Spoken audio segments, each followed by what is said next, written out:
organizer Hilda Rodgers. Hello, Hilda. Hi. So let's start from the beginning. If you're someone who is just overwhelmed by clutter, too much stuff at home, where do you suggest starting? That's a really common question, and all of my clients, that's the first thing they ask is, I don't know where to start. And I usually recommend picking someplace that is causing you frustration on a daily basis, because it probably means that you have too much stuff in that space. So common places are your entry to your home, mudroom, front door area, a kitchen, and then possibly your bedroom. These are places that they're high traffic areas. You're using them multiple times a day, and they can get very cluttered with things just being dumped there and not dealt with. And so from time to time, you need to spend some time decluttering those areas. Mm-hmm. That's good advice to start with a place that is really bothering you. I know I have about two or three of those in mind for my own house. What are some of the obstacles that people face when it comes to actually decluttering? I think for most people, they feel like it's a thing they have to do all at once. And so they have to set aside a whole weekend or your whole vacation to deal with it. And that's not realistic for most people. And so often things get put off and put off and put off, and then they just actually are getting worse in the meantime. So what I really encourage people to do is to just try and tackle small spaces on a regular basis. It doesn't need to be a huge, big thing. Tackle your entry one weekend. Tackle a kid's closet another weekend. Maybe you have an evening and you can go through a couple of kitchen drawers and declutter some utensils you no longer need to cook with. Just small steps can really add up over time and make a big difference.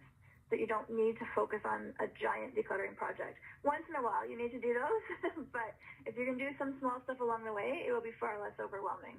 That's really good advice, picking one place maybe to focus on over time versus trying to do everything. Because one of the challenges I have when I try and do everything is the whole start and stop thing, where I take everything out to start reorganizing it, and then halfway through I get distracted and start doing something else.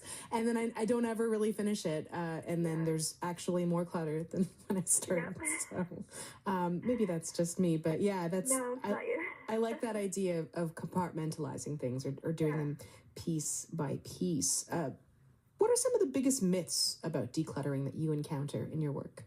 I think one of the biggest ones people have is that they're going to regret letting go of things that they were holding on to in case they needed it or whatever. And I found in the 12 years I've been organizing that it's very rare that somebody comes back to me and says, oh, I wish I had kept that.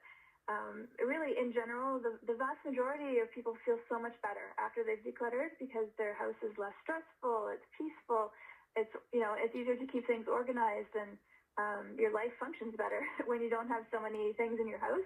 And so hanging on to a lot of what if I need it someday items actually interferes with you living your day-to-day life now. And so let them go. If you ever really needed those items, you could probably borrow them from a neighbor or a friend or family member. You could pop out to, Walmart or wherever and pick up something.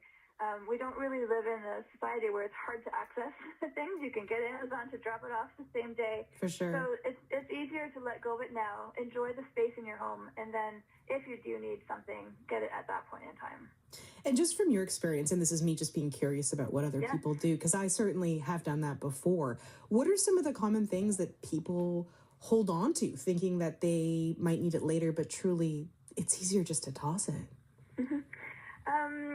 It's different for everybody, so it varies. For some people, it's clothing. They want to just keep everything, but then, things don't fit right after a while, and it's just causing you chaos in your closet on a regular basis. Sentimental items are a big one. It's harder to go through those, so I always recommend leaving those to the side and deal with them later. Once you've developed some decluttering, experience and muscles, and you've got some momentum going, then you can deal with the things that are more sentimental, and in the meantime, focus on just day-to-day practical things that you can let go of. Kitchens have a lot of things that people rarely use, so that's a really good place to start, or storage rooms as well. If you've got, boxes from your last move that you never unpacked, and things like that, go through those. And if you're not using that stuff, just let it go and have space for other things in your life. Yeah, no, that's a good point. Coming across things that have laid unopened for years means they probably aren't key. It happens a lot. Yeah.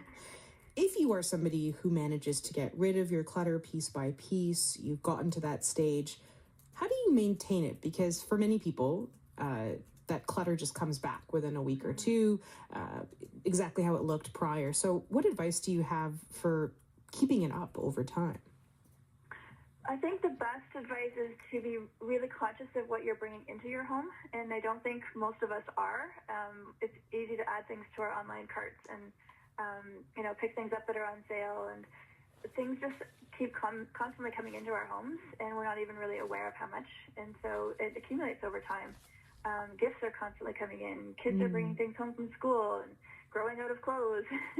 So I think just trying to stay on top of what's coming into your home, as well as letting go of things as those things are coming in. So I encourage people to do the one in, one out rule. So if you're, it's your birthday and you've got a new sweater, then go to your closet and pull out another sweater that you no longer wear, and now you've not added to the volume in your home because you've done one in and one out.